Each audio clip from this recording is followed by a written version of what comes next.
हाय hello everyone. So Senco gold का Q3 का con call analysis करेंगे आज हम। रिजल्ट हमने डिस्कस किए हैं कंपनी के एंड इनके बिजनेस अपडेट में ही हमने जनवरी में डिस्कस किया था कि कंपनी का जो ग्रोथ वाला पैरामीटर है टॉप लाइन का, उस पे इन्होंने अंडर परफॉर्म किया है बाकी प्लेयर्स को।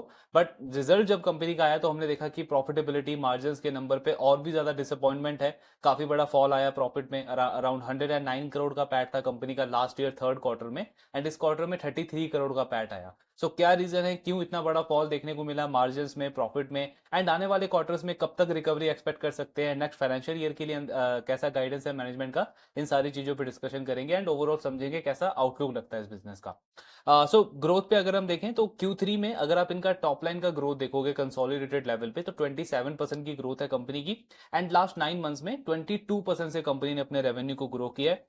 थर्ड क्वार्टर कंपनी के हिस्ट्री में सबसे बेस्ट क्वार्टर रहा है in terms of revenue. 2100 crore से ज्यादा का रेवेन्यू इन्होंने अचीव किया Q3 में। अब इसमें जो अक्टूबर का मंथ था, सिर्फ उसी पर्टिकुलर मंथ में कंपनी ने 1000 करोड़ का रेवेन्यू अचीव कर लिया था। इसका मतलब नवंबर प्लस दिसंबर इन 2 मंथ्स में कंपनी ने 1100 करोड़ और ऐड किए अपने रेवेन्यू के अंदर। मैनेजमेंट का कहना है कि हालांकि ग्रोथ काफी अच्छी रही है रेवेन्यू की, लेकिन एक ट्रेंड है मार्केट में जो हमने ऑब्जर्व किया है कंज्यूमर्स के बिहेवियर के अंदर। सो उनका कहना है कि लास्ट 9 मंथ्स में ओवरऑल रेवेन्यू ग्रोथ बहुत अच्छा रहा है हमारा, लेकिन जो डायमंड ज्वेलरी की जो सेल्स है उसमें कंज्यूमर का इंटरेस्ट काफी कम होता हुआ हमको दिखा है। एंड इवन दो गोल्ड के प्राइसेस बहुत हाई हैं, ऑल टाइम हाई के ऊपर है, कंसिस्टेंटली 20-25% से इंक्रीज हुए हैं, उसके बाद भी जो कंज्यूमर्स का प्रेफरेंस है वो गोल्ड की तरफ ज्यादा रहा है कंपेयर टू डायमंड ज्वेलरी। सो ये एक ट्रेंड है जो सेंको की मैनेजमेंट ने शेयर किया है। हालांकि इसको अगेन हम जनरलाइज नहीं कर सकते क्योंकि हमने कल्याण को डिस्कस किया, गडगिल को डिस्कस किया, प्लस आप टाइटन को भी देखोगे तो उनकी मैनेजमेंट ने भी ऐसा नहीं बोला है कि डायमंड ज्वेलरी में कुछ डिक्लाइन देखने को मिल रहा है या कंज्यूमर का इंटरेस्ट कम है। बट सेंको अपने बिजनेस में इस चीज को ऑब्जर्व कर रहा है कि कंज्यूमर्स जो हैं उनके वो गोल्ड ज्वेलरी की तरफ ज्यादा इंटरेस्ट शो कर रहे हैं as compare to diamond jewellery.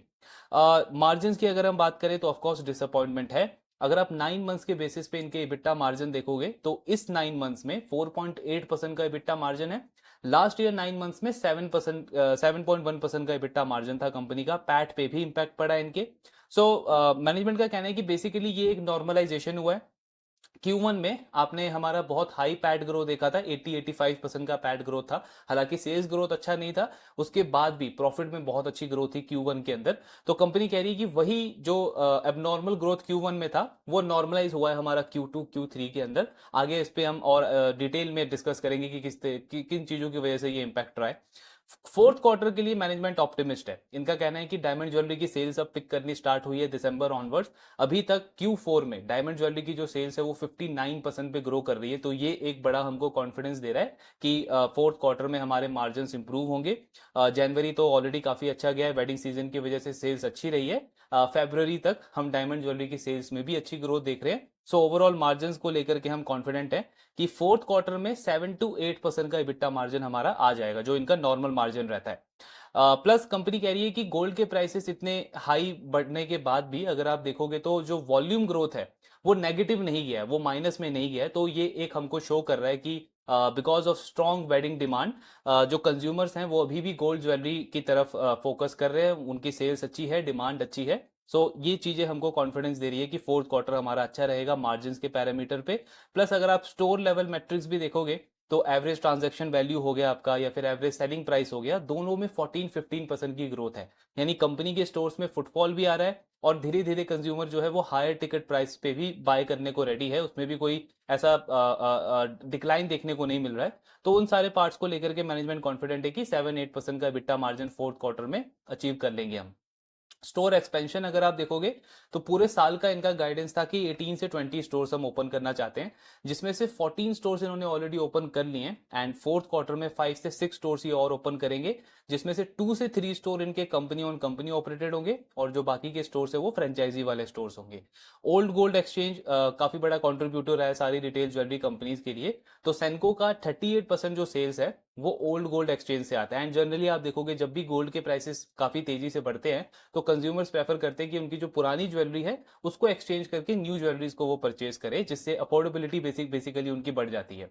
तो अब इसमें इंपॉर्टेंट नंबर क्या है कि सेंको के लिए 62 से 64% जो ओल्ड गोल्ड से सेल्स आ रहा है इनका, वो नॉन सेंको गोल्ड है, यानी कि 62 से 64% वो ओल्ड गोल्ड आ रहा है सेंको के पास जो इनके कस्टमर्स ने किसी और ज्वेलरी से बाय किया है। यानी कि वही जो हम डिस्कस करते हैं कि अनऑर्गेनाइज से मार्केट शेयर शिफ्ट हो रहा है ऑर्गेनाइज ज्वेलर्स के पास, एंड वहां पे सेंको इन अ वे मार्केट शेयर गेन कर रहा है, ये एक पॉजिटिव चीज है। देन कॉम्पिटिटिव कैसा लैंडस्केप है, मतलब आप स्टोर एक्सपैंड कर रहे हो तो वहां पे आपके मार्जिन वगैरह पे किस तरीके से इंपैक्ट पड़ता है, तो इस पे एक अच्छा इंसाइट इन्होंने शेयर किया है। इनकी मैनेजमेंट का कहना है कि ये एक्चुअली डिपेंड करता है इंडिविजुअल ज्वेलरी कंपनी के ऊपर। सो उनका कहना है कि अगर एक रिटेल ज्वेलरी कंपनी जो है वो एक पर्टिकुलर ज्योग्राफी में काफी स्ट्रांग है, उसका ब्रांड वहां पे स्ट्रांग है, एंड अगर वो एक नया स्टोर उस एरिया में ओपन कर रहा है, तो उसको जो डिस्काउंटिंग देना पड़ता है या जो प्रोमोशनल ऑफर रन करने पड़ते हैं या फिर जो मार्केटिंग के ऊपर एफर्ट लगाना पड़ता है वो काफी कम रहता है और सेल्स का पिकअप काफी जल्दी हो जाता है एज कंपेयर टू अगर वो एक ऐसे ज्योग्राफी के अंदर स्टोर ओपन करे जहां पे उसका ब्रांड नया है। तो उन्होंने एग्जांपल के साथ बताया जैसे इस क्वार्टर में कोलकाता के कुछ सब अर्बन सिटी में इन्होंने कुछ स्टोर्स ओपन किए हैं। सो मैनेजमेंट का कहना है कि वहां पे फर्स्ट मंथ के अंदर ही हमारा जो सेल्स है वो 1 करोड़ का नंबर क्रॉस कर रहा है, 50-60 लाख का एवरेज सेल्स आ रहा है। लेकिन वही स्टोर जब हमने देहरादून में ओपन किया जहां पे हमारा ब्रांड स्ट्रांग नहीं है, तो वहां पे हमको डिस्काउंट वगैरह देना पड़ता है, प्रमोशनल ऑफर्स रन करने पड़ते हैं। सो ये उस चीज पे डिपेंड करता है कि जो इंडिविजुअल ज्वेलर है वो किस एक ज्योग्राफी के अंदर अपना स्टोर ओपन कर रहा है।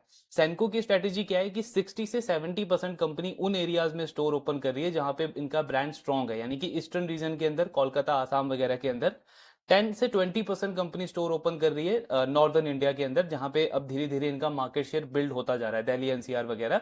एंड बाकी का जो पेंडिंग है 10% के आसपास वो company western and south India के रीजन में स्टोर ओपन कर रही है।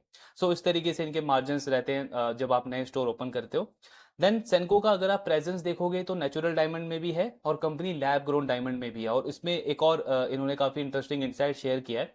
सो मैनेजमेंट का कहना है कि ये जो पूरा फाइनेंशियल ईयर है इसमें हमने डायमंड ज्वेलरी के अंदर जो इंटरेस्ट है बायर्स की तरफ से कंज्यूमर्स की तरफ से उसमें काफी ज्यादा डिक्लाइन देखा है।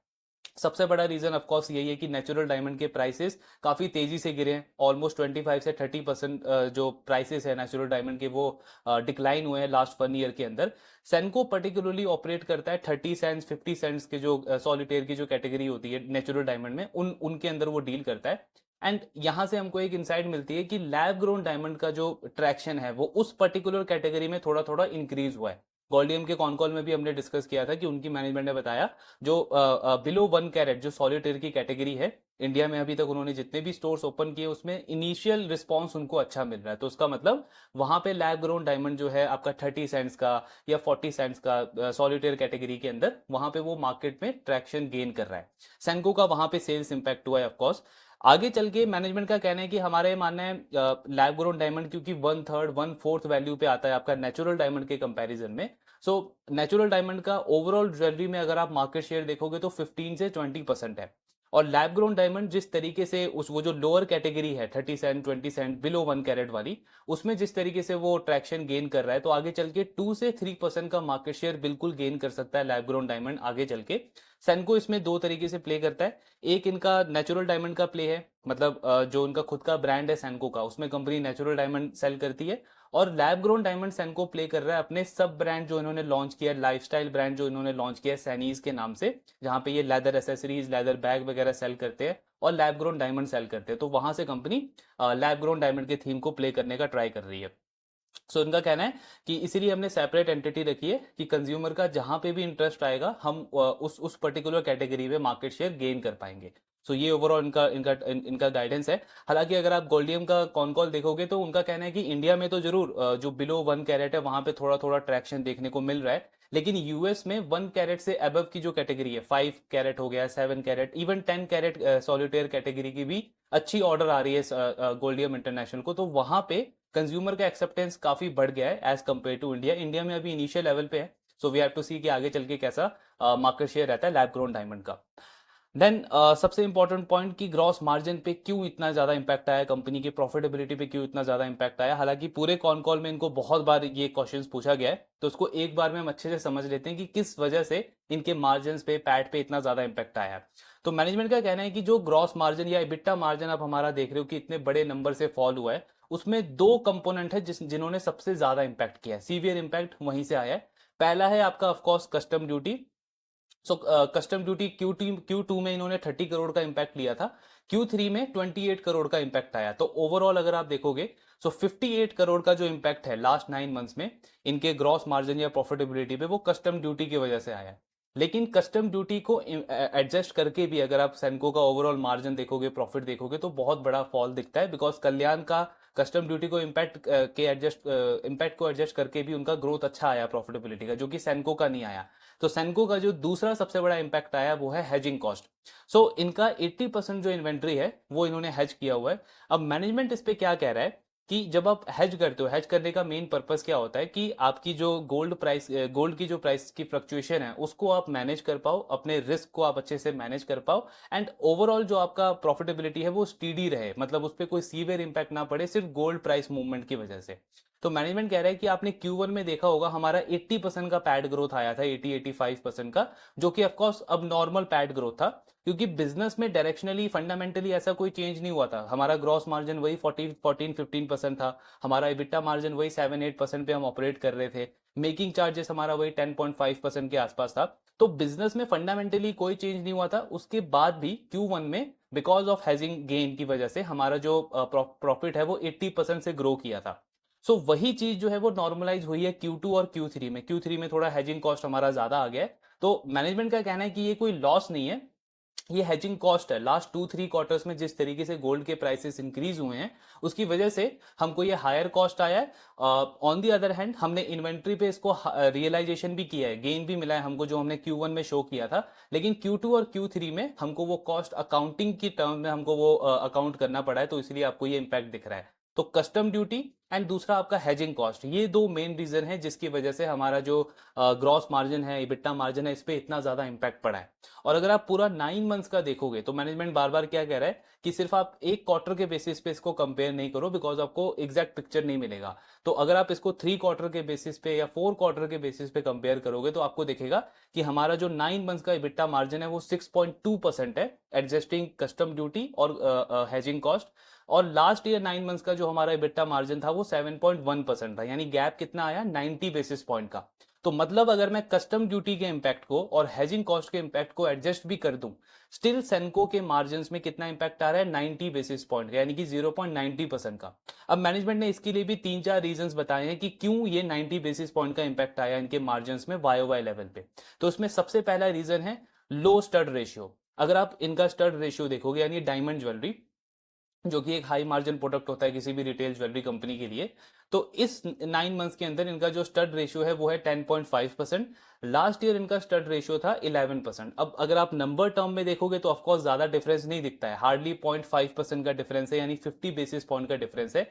बट इसका मार्जिन में क्यों इंपैक्ट ज्यादा पड़ा है, बिकॉज स्टड रेशियो के अंदर, डायमंड ज्वेलरी के अंदर आपका गोल्ड का भी कंपोनेंट होता है, और लास्ट 1 ईयर के अंदर गोल्ड के प्राइसेस जो है वो 25 से 30% इंक्रीज हो गए। तो क्योंकि गोल्ड के प्राइसेस इतने तेजी से बढ़ गए हैं लेकिन डायमंड के प्राइसेस उसके उसके अकॉर्डिंग इंक्रीज नहीं हुए हैं, तो डायमंड ज्वेलरी में जो गोल्ड का शेयर होता है उसका वैल्यू इंक्रीज हो गया, और गोल्ड में आपके मार्जिन बेटर नहीं होते हैं, आपके मार्जिन जो हाई होते हैं वो डायमंड में होते हैं। तो डायमंड का कॉन्ट्रीब्यूशन ऑटोमेटिकली कम हो गया। इसीलिए मैनेजमेंट कह रहा है कि मे बी आपको स्टड रेशियो दिख रहा हो 10.5% का, लेकिन इस 10.5% में जो हायर मार्जिन प्रोडक्ट है हमारे लिए डायमंड, उसका शेयर कम हो गया है और गोल्ड का शेयर बढ़ गया है, बिकॉज गोल्ड के प्राइसेस आपके 25 से 30% इंक्रीज हो गए हैं। तो ये एक बहुत बड़ा रीजन है जिसने ये 90 बेसिस पॉइंट का इंपैक्ट हमारे मार्जिन में आया है, जिसकी वजह से।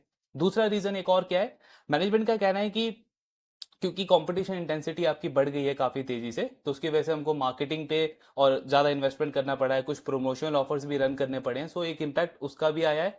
तीसरा, कंपनी का कहना है कि गोल्ड के प्राइसेस क्योंकि इतनी तेजी से इंक्रीज हुए हैं तो वहां पे हमने कंज्यूमर्स के बिहेवियर में एक और चेंज देखा है कि प्रोडक्ट मिक्स थोड़ा सा चेंज हुआ है। जैसे कई सारे कंज्यूमर्स अगर पहले हैवी वेट ज्वेलरी को प्रेफर कर रहे थे, 22 कैरेट ज्वेलरी को प्रेफर कर रहे थे, अब बिकॉज गोल्ड के प्राइसेस इतने ज्यादा इंक्रीज हो गए, अफोर्डेबिलिटी पे थोड़ा सा प्रेशर है, तो वही कंज्यूमर 18 कैरेट हो गया या आपका जो लाइटर वेट ज्वेलरी है उसको ज्यादा प्रेफर कर रहे हैं। तो ये एक तीसरा रीजन है मार्जिन पे इंपैक्ट पड़ने का। लेकिन ये वाला अगेन हम जनरलाइज नहीं कर सकते, क्योंकि हमने गडगिल के कॉन कॉल में डिस्कस किया था, उनकी मैनेजमेंट का कहना है कि गोल्ड के प्राइसेस बढ़ने के बाद भी हम ऐसा नहीं देख रहे हैं कि जो वेडिंग की डिमांड है वो 22 कैरेट से शिफ्ट होकर के 18 कैरेट की तरफ गई है। 18 कैरेट में सेल्स ग्रोथ जरूर आ रही है, लेकिन जो कंज्यूमर 22 कैरेट को प्रेफर करते हैं वो अभी भी 22 कैरेट को ही प्रेफर कर रहे हैं, तो वो डिमांड शिफ्ट नहीं हुई है। बट सेंको के केस में ये हुआ है, तो ऑफकोर्स हमको इंडिविजुअल लेवल पे लेना है, इसको हम जनरलाइज नहीं कर सकते इंडस्ट्री के लिए। एंड इसके साथ में फोर्थ इन्होंने रीजन दिया है कि एक्सपोर्ट सेल्स हमारा इस क्वार्टर में 5 से 6 करोड़ का आया है। सो क्योंकि डोमेस्टिक बिजनेस में हमारे मार्जिन अच्छे होते हैं कंपेयर टू एक्सपोर्ट बिजनेस, लेकिन एक्सपोर्ट बिजनेस का शेयर इस बार बढ़ गया, तो उसकी वजह से भी हमारे मार्जिन पे इंपैक्ट पड़ा है। तो मोटा मोटा हमको क्या समझ में आया कि कंपनी के ग्रॉस मार्जिन, इबिट्टा मार्जिन पे जो इंपैक्ट पड़ा है, सबसे बड़े दो रीजन है उसका कस्टम ड्यूटी का इंपैक्ट एंड दूसरा आपका हेजिंग कॉस्ट। ये दो मेन रीजन है। इनको एडजस्ट करके कंपनी के मार्जिन पे 90 बेसिस पॉइंट का इंपैक्ट आया है फिर भी। और वो 90 बेसिस पॉइंट का इंपैक्ट क्यों आया है? पहला, लो स्टड रेशियो, डायमंड ज्वेलरी का सेल्स घट गया और गोल्ड का प्राइस बढ़ गया उसकी वजह से। दूसरा, आपका मार्केटिंग के ऊपर इन्वेस्ट ज्यादा करना पड़ा है बिकॉज कंपटीशन इंटेंसिटी इंक्रीज हुई है। तीसरा, आपका जो प्रोडक्ट मिक्स है वो चेंज हुआ है, 22 कैरेट से 18 कैरेट 14 कैरेट ज्वेलरी की तरफ, उसका इंपैक्ट आया है। और फोर्थ जो है वो हमने डिस्कस किया कि एक्सपोर्ट का सेल्स का कंट्रीब्यूशन बढ़ गया, जो कि लो मार्जिन बिजनेस है। सो ये चार रीजन मेनली मैनेजमेंट ने बताए हैं जिसकी वजह से इनके मार्जिन और प्रॉफिटेबिलिटी पे इतना सीवियर इंपैक्ट देखने को मिला है। अब सबसे इंपॉर्टेंट पॉइंट आता है कि अगर ये स्टड रेशियो वाला पॉइंट जो है, इसकी वजह से भी आपके पैट के ऊपर इंपैक्ट पड़ा है, मार्जिन पे इंपैक्ट पड़ा है, तो गोल्ड के प्राइसेस जो है वो तो आपके फोर्थ क्वार्टर में भी इंक्रीज हुए हैं। तो हेजिंग कॉस्ट आपका अगेन वहां पे भी फैक्टर प्ले कर सकता है, बिकॉज आप बता रहे हो कि लास्ट 2-3 क्वार्टर में गोल्ड के प्राइसेस बढ़ने की वजह से आपके हेजिंग कॉस्ट इंक्रीज हो गई है, number one. Number two, stud jewellery मतलब जो आपको इंपैक्ट कर रहा है क्योंकि गोल्ड का प्राइसेस इंक्रीज हो गए हैं, तो स्टड ज्वेलरी में फिर से गोल्ड के प्राइसेस अभी फोर्थ क्वार्टर में इंक्रीज हुए हैं, तो इसका मतलब क्या, फोर्थ क्वार्टर में फिर से आपके मार्जिन पे इंपैक्ट पड़ेगा। सो मैनेजमेंट का यहाँ पे कहना है कि फोर्थ क्वार्टर को लेकर के हम इसीलिए कॉन्फिडेंट है कि हमारा हेजिंग जो है वो 80% है इन्वेंट्री को लेकर के। तो गोल्ड का प्राइसेस अब ऊपर की तरफ जाए या नीचे की तरफ जाए, हमारा जो बिजनेस है वो प्रोटेक्टेड रहेगा उस वाले पार्ट से। दूसरा, डायमंड ज्वेलरी में कंपनी कह रही है कि हमारा ग्रोथ काफी अच्छा हो गया, 59% का ग्रोथ आया फोर्थ क्वार्टर के अंदर। और अगर आप पूरे 9 मंथ्स का ग्रोथ देखोगे तो सिर्फ 9% का ग्रोथ था। इसका मतलब क्या हुआ कि इवन दो गोल्ड के प्राइसेस इंक्रीज हुए हैं, लेकिन ओवरऑल वॉल्यूम ग्रोथ हमको अच्छा देखने को मिल रहा है डायमंड ज्वेलरी के अंदर। तो इस वाले पार्ट पे हम कॉन्फिडेंट है कि फोर्थ क्वार्टर में हमारा जो मार्जिन है वो 7-8% के आसपास आ जाएगा, जो कि नॉर्मलाइज मार्जिन रहते हैं कंपनी के। सो ये पूरा इनका गाइडेंस है। देन रेवेन्यू ग्रोथ का अगर आप गाइडेंस देखोगे कंपनी का, तो इनका कहना है 6200 करोड़ के आसपास का रेवेन्यू हम टारगेट कर रहे हैं FY25 के एंड में, यानी वही 18 से 20% का ग्रोथ YOY लेवल पे। पर इसका एक और मतलब क्या हुआ कि फोर्थ क्वार्टर में बहुत हाई ग्रोथ मैनेजमेंट एक्सपेक्ट नहीं कर रहा है, बिकॉज 5000 करोड़ रेवेन्यू कंपनी का ऑलरेडी हो चुका है 9 मंथ्स में, और लास्ट ईयर फोर्थ क्वार्टर में कंपनी का रेवेन्यू था 1130 करोड़ के आसपास।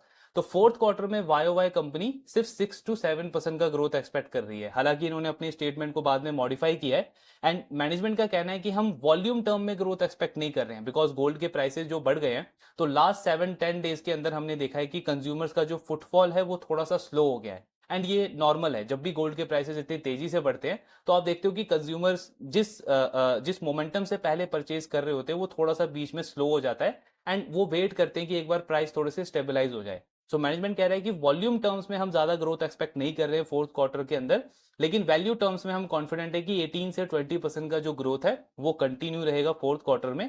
एंड 62 से 6400 करोड़ का इन्होंने रेंज दिया है कि FY25 में ये रेवेन्यू को एंड करेंगे, मतलब वही 18 से 20% का ग्रोथ का गाइडेंस हो गया। देन उसके बाद सबसे इंपॉर्टेंट पॉइंट आता है कि अब कोई भी रिटेल ज्वेलरी कंपनी अगर हेजिंग करती है, तो हेजिंग का मेन पर्पस क्या होता है कि आप अपने प्रॉफिटेबिलिटी को प्रोटेक्ट करना चाहते हो, मतलब जो गोल्ड प्राइस की फ्लक्चुएशन है उससे आपको प्रोटेक्ट करना है। अब यहाँ पे सेंको की परफॉर्मेंस को अगर आप कंपेयर करोगे इंडस्ट्री में बाकी प्लेयर्स के साथ में अलग अलग कैटेगरी में, जैसे गडगिल का आप देखोगे तो उसका जो हेजिंग रेशियो है वो काफी कम है कंपेयर टू सेंको। वहीं अगर आप कल्याण को और टाइटन को देखोगे तो उनका हेजिंग रेशियो ज्यादा है कंपेयर टू सेंको। सो हर एक कैटेगरी की कंपनी के साथ में अगर हम सेंको को कंपेयर करें तो हमको ये दिखता है कि सेंको ने सबको अंडर परफॉर्म किया है, क्योंकि गडगिल का भी कोई प्रॉफिटेबिलिटी पे ऐसा इंपैक्ट नहीं आया, कल्याण का भी नहीं आया और टाइटन का भी नहीं आया। ये इंपैक्ट, ये हेजिंग वाला इंपैक्ट जो है ये सिर्फ हमको सेंको पे देखने को मिला है। अब इस पे मैनेजमेंट का एक्सप्लेनेशन है कि हर एक कंपनी का जो हेजिंग का स्ट्रेटेजी है वो डिफरेंट होता है। हमारे पार्ट पे हम थोड़े से कंजर्वेटिव स्ट्रेटेजी को फॉलो करते हैं, एंड हम दो तरीके की हेजिंग करते हैं, एक तो हम GML के थ्रू हेजिंग करते हैं, दूसरा हम MCX के ऊपर हेजिंग करते हैं।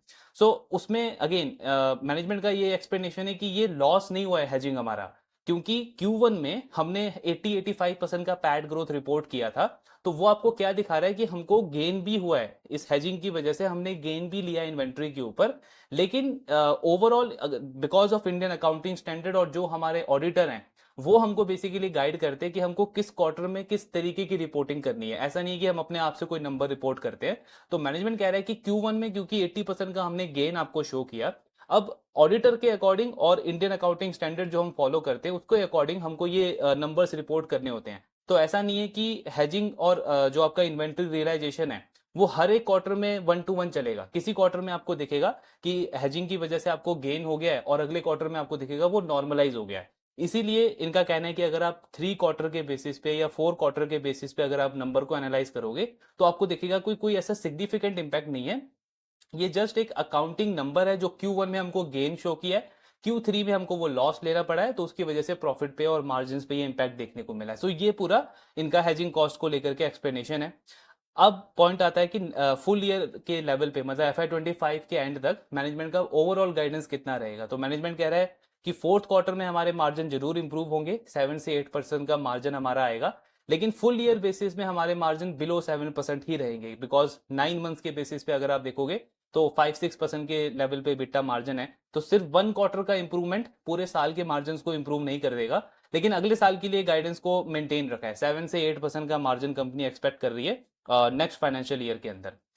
लास्टली अगर हम एक और पार्ट देखें एमसीएक्स वाला, सो मैनेजमेंट का कहना है कि एमसीएक्स की जो हेजिंग स्ट्रेटेजी है वो अगेन हर एक कंपनी की हर एक कॉर्पोरेट की अलग होती है। 2 तरीके की स्ट्रेटेजीज हैं जो कॉर्पोरेट्स फॉलो करते हैं।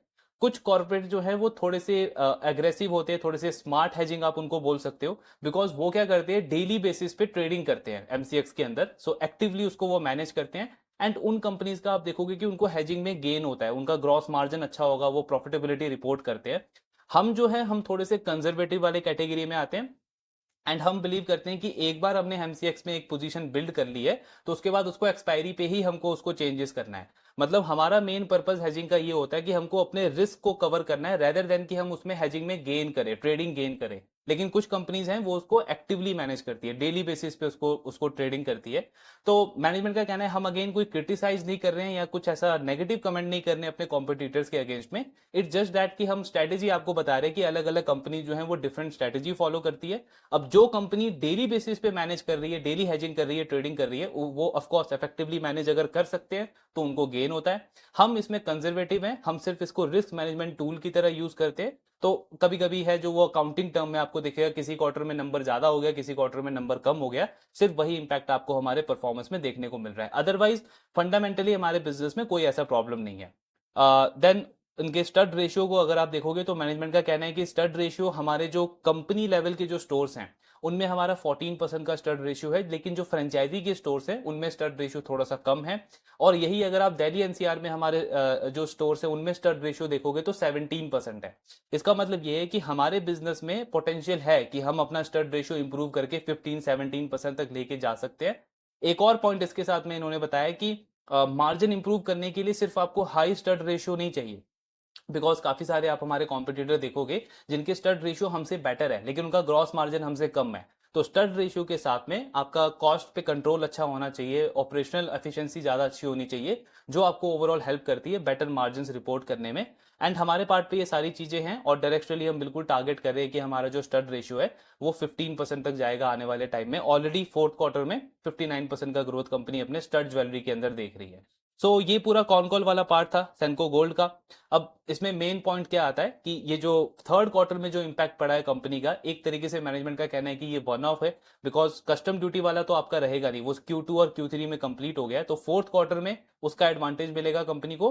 हेजिंग पे भी जो इनको इम्पैक्ट पड़ा है मैनेजमेंट कह रहा है फोर्थ क्वार्टर में वो भी नॉर्मलाइज हो जाएगा एंड 7-8% का इबिट्टा हमारा आ जाएगा फोर्थ क्वार्टर में। अभी तक 9 मंथ्स में अगर आप देखोगे तो उनका जो पैट है वो 95-96 करोड़ के आसपास है। एंड अगर फोर्थ क्वार्टर में लेट्स अज्यूम की कंपनी हाई प्रॉफिट रिपोर्ट करती है तो उनका जो FY25 का पैट है ओवरऑल वो 140-150 करोड़ के आसपास आएगा। यानी फॉरवर्ड पी कंपनी का कितना हो जाता है 31 से 35 के रेंज में। नेक्स्ट ईयर के गाइडेंस की अगर हम बात करें तो सबसे पहले स्टोर एक्सपेंशन का इन्होंने गाइडेंस दिया है 18 से 20 स्टोर का। अभी करंटली सेंको के स्टोर है 171, यानी उसके ऊपर अगर कंपनी 18 से 20 स्टोर्स और ओपन करती है तो ऑलमोस्ट 11 से 12% का store expansion rate company plan कर रही है एंड उसके साथ में एसएसजी अगर आप देखोगे 13-14% का, तो 18-20% का ग्रोथ कंपनी रेवेन्यू में बिल्कुल अचीव कर सकती है। इनका रेवेन्यू का गाइडेंस भी वैसा ही है, 7500 करोड़ का रेवेन्यू का गाइडेंस दिया इन्होंने FY26 का, मतलब वही 18% 20% की रेंज में। मार्जिन को लेकर के इनका कहना है 7 to 8% का इबिट्टा हमारा रहेगा FY26 के अंदर। और एक इंटरव्यू में इन्होंने बताया कि पैट का जो नंबर है हमारा बॉटम लाइन का, वो 300 करोड़ के आसपास रहेगा FY26 के अंदर। यानी compare to FY25 almost 100% growth company expect कर रहा है अपने बॉटम लाइन में FY26 के अंदर। इसके दो बड़े लीवर्स रहेंगे, एक तो कस्टम ड्यूटी जिसने इस साल कंपनी को ऑलमोस्ट 58 करोड़ का इंपैक्ट किया इनके प्रॉफिट को, वो नहीं रहेगा, तो उसकी वजह से एक एडवांटेज मिलेगा। दूसरा, हेजिंग कॉस्ट का भी जो इंपैक्ट इस साल पड़ा है कंपनी का, वो इनका कहना है कि नेक्स्ट ईयर नॉर्मलाइज हो जाएगा। तो ये दो मेन चीजें हैं। एक लेकिन नया रिस्क और है जो आपने भी बहुत सारे आर्टिकल्स में देखा होगा, काफी सारे कमेंट्स भी आप लोगों ने पूछा कि गोल्ड का जो लीजिंग कॉस्ट है वो इंक्रीज हो गया है। तो सैनको ने भी इस कॉन कॉल में बताया कि जो जीएमएल का इंटरेस्ट रेट इनको पहले 3.5% पे मिलता था, फेब्रुवरी ऑनवर्ड्स काफी सारे बैंक्स जो है वो 6 to 7% का जीएमएल पे इंटरेस्ट रेट इनको चार्ज कर रहे हैं। इसकी वजह से 0.5% का जो इंटरेस्ट कॉस्ट है कंपनी का फोर्थ क्वार्टर में वो इंक्रीज हो जाएगा। यानी नंबर टर्म में अगर आप देखोगे तो 7 से 8 करोड़ का इंपैक्ट आएगा इनको नंबर्स के टर्म में। अब मैनेजमेंट का कहना है कि नेक्स्ट फाइनेंशियल ईयर में ये देखना होगा कि ये जो एक्स्ट्रा इंटरेस्ट कॉस्ट आया बैंक की वजह से, बैंक की तरफ से, अगर ये कंटिन्यू रहता है तो हमको मे बी मेकिंग चार्जेस में कुछ थोड़ा बहुत इंक्रीज करना पड़ेगा, या फिर कुछ और कॉस्ट कटिंग करके कहीं पे इसको कंपनसेट करना पड़ेगा। सो ये एक थोड़ा सा रिस्क है जो आने वाले क्वार्टर्स में हमको पता चलेगा। But overall fundamentally management confident है कि 300 करोड़ का के आसपास का पैट ही अचीव करेंगे। 18-20% का ग्रोथ इनका कंटिन्यू रहेगा टॉप लाइन के अंदर। अब अगर आप इनको FY26 के अर्निंग प्रॉफिट के बेसिस पे अगर आप पी कैलकुलेट करोगे, तो ऑफकोर्स 15-16 का फॉरवर्ड पी आता है स्टॉक का। तो री रेटिंग का चांस बिल्कुल लगता है। बट पॉइंट वही है कि अगर मैं पूरे सेक्टर में ऑप्शंस देखूं, टॉप प्लेयर्स को देखूं, तो वहां पे हमने जैसे पहले भी डिस्कस किया है कि और काफी सारे प्लेयर्स हैं जो बहुत अच्छा परफॉर्म करते हुए नजर आ रहे हैं कंपेयर टू सैनको। आप टाइटन को देखो जो पैन इंडिया प्लेयर है, 25-26% पे ग्रो कर रहा है इतने बड़े बेस के ऊपर भी। कल्याण कंसिस्टेंटली लास्ट 3-4 ईयर से 30-40% से ग्रो कर रहा है, अभी भी मैनेजमेंट का वही गाइडेंस है 30-35% का ग्रोथ। गडगिल 25-30% पे ग्रो कर रहा है। एंड और भी काफी सारे लोकल रीजनल ज्वेलर्स हैं जो 20-30% के रेंज में ग्रो कर रहे हैं। डीपी आभूषण है एक और प्लेयर जो 30-35% के रेंज में कर रहा है। सो बहुत सारे ऐसे प्लेयर्स हैं जो सेनको को ऑलमोस्ट 2 टाइम आउट परफॉर्म कर रहे हैं in terms of top line growth. सेनको individually अगर मैं बिजनेस देखूं तो कोई प्रॉब्लम नहीं है, फंडामेंटली बिल्कुल बिजनेस स्ट्रांग है। ये एक आप वन ऑफ बोल सकते हो इस क्वार्टर का। एंड पीई री रेटिंग का बिल्कुल चांस लगता है, 15-16 का पीई है। और अगर कंपनी का परफॉर्मेंस वैसा रहा जैसा इनका गाइडेंस है तो पीई बिल्कुल री रेट हो सकता है। बट अगर मैं बेस्ट ऑप्शंस की बात करूं तो ऑलरेडी बाकी प्लेयर्स हैं जो काफी अच्छा परफॉर्म करते हुए नजर आ रहे हैं कंपेयर टू सेनको। बाकी ट्रैकिंग इनका कंटिन्यू रखेंगे, आपके जो भी डाउट्स है शेयर करते रहिए। Thank you very much.